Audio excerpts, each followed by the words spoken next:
Hello, good afternoon mga kaibigan, mga kapatid. Dito po muli nagbabalik ang iyong kaibigan, kapatid sa Panginoon, Brother Frederick. At andito po tayo muli ngayon sa church. Meron po tayong job spec ngayon na itong mga kahoy na to. Ihiwalay ko yung mga bulok, yung mga panggatong sa mga maayos pa na pwede pang mapakinabangan. Ayan o, ayan, mga magagamit pa to, maayos pa to, pwede pang magawa ng kulungan dito. Pero yung ibang mga bulok na gaya nun, ihiwalay. Ayan yung mga pwede na pang ipanggatong. Uri ng Panginoon. Ayan po, ito po ang ating job spec ngayon sa araw na to. Titingnan natin kung kaya nating matapos lahat yan. Pero pwede pa naman sa bukas gawin pag hindi natapos. Dito po ulit tayo sa area ng mahogany.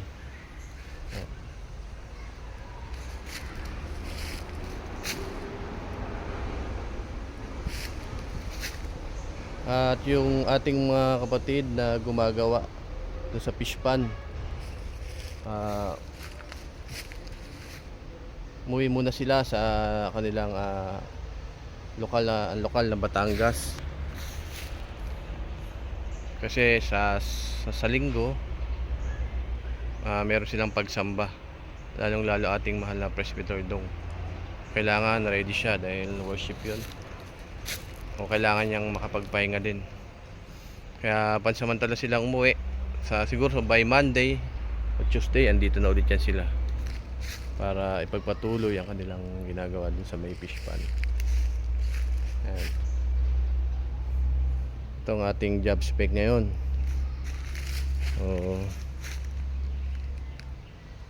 Ayan. Mas maganda to mga kaibigan na may ginagawa tayo, nalilibang tayo. Siyempre sa bahay namin, gumagawa din ako doon.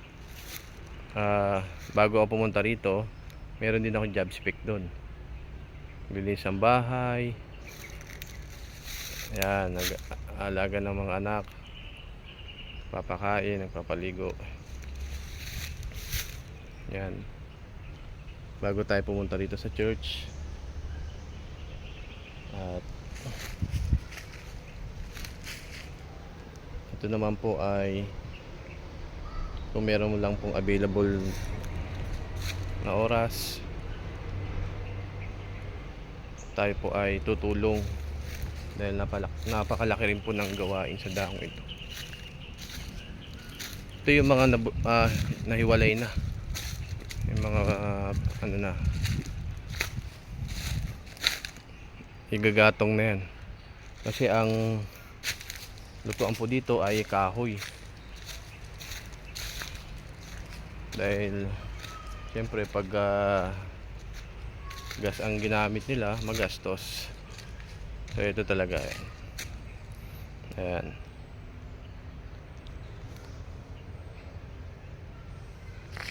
Silipin po natin, meron pong gumagawa doon na kapatid. Ginagawa niya yung nire-renovate niya yung isang pastoral house doon. Kasi meron pong dumating na bagong pastor na dito po ididestino, si Pastor Vilmar. Ayan po, na siya ang kanyang job spec din po dito. Ang sabi ng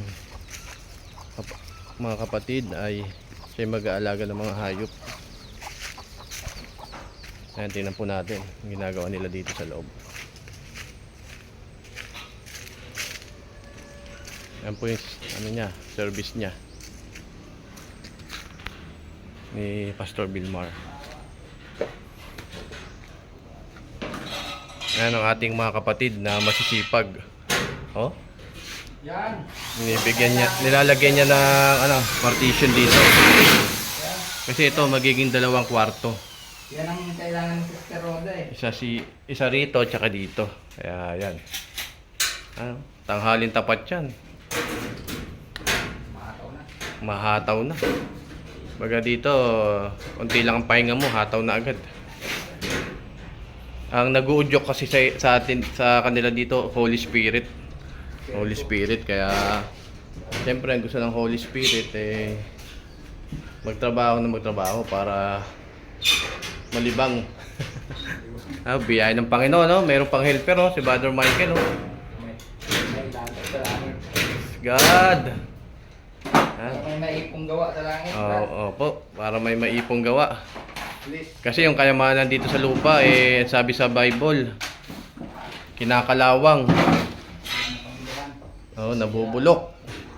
Pero ang kayamanan sa langit, yun ang hindi kinakalawang. Praise the Lord. Ayan ang Panginoon. Ayan po ang kanilang job spec ngayon. Lalagyan ng partition, aayusin po dito.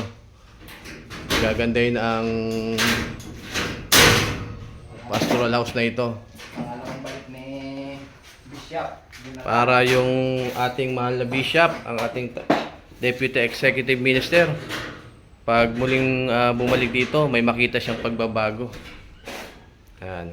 Baga malaki ang pagbabagong makikita niya. Kasi doon sa hinuhukay nila, ang bilis maghukay eh. Praise the Lord. Ano? Ang Panginoon.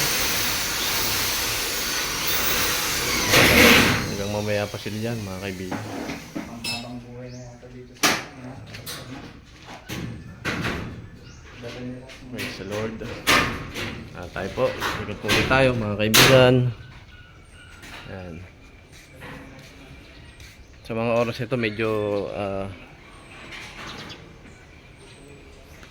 wala pang gaanong mga kapatid. Nagsisipuntahan pa lang sila. Siyempre, may mga inaalagaan din silang mga anak. May mga gawain din sila sa kanilang mga tahanan. So after nila, pag free na sila, saka na sila pupunta dito. Ayan. Pag meron silang extra oras. Ayun, shout out to Brother Eric, oh. Nakaligo na, presko na. Biyaya. Maya-maya hataw na ulit 'yan. Praise the Lord. Praise God. Up. Andito na pala yung mga ibang kapatid natin. Andito na. Siguro tapos na ang kanilang gawain sa bahay nila. Ano?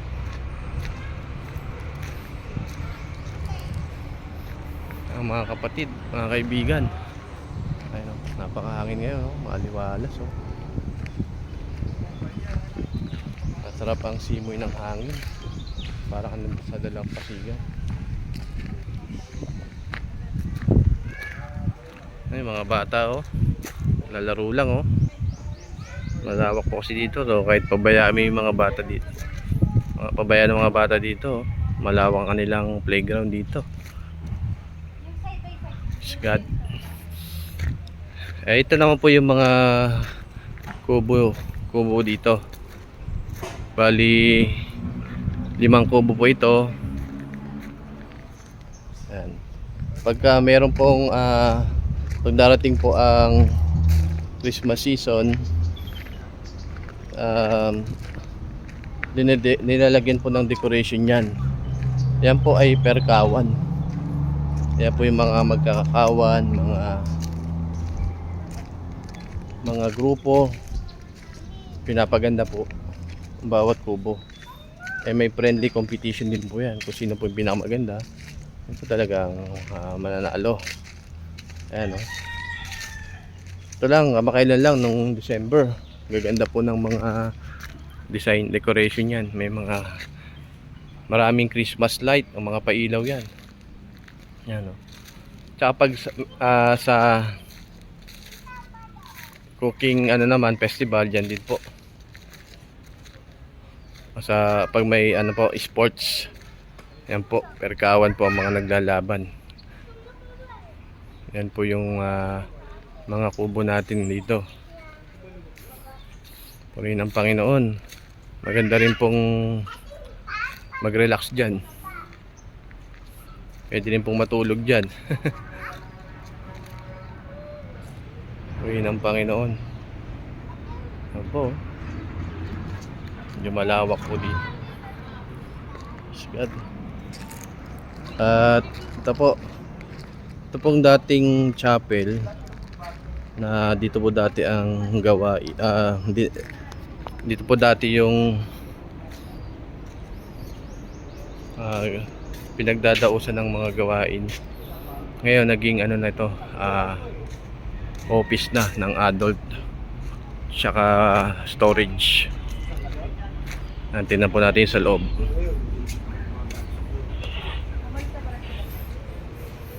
Ano? Ito na po ang office ng adult. Meron po ditong nagpapahinga, natutulog si Brother McCoy. Dito po siya natutulog. Dito po siya nagbabantay. Yan po. Ginawa na po itong office. So itong kalahati office po ng adult.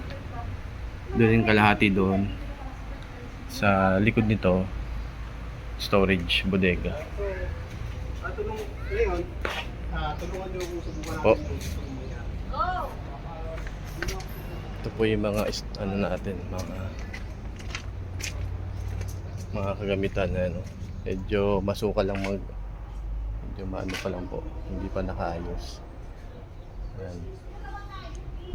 Ito po nilalagay yung mga gamit.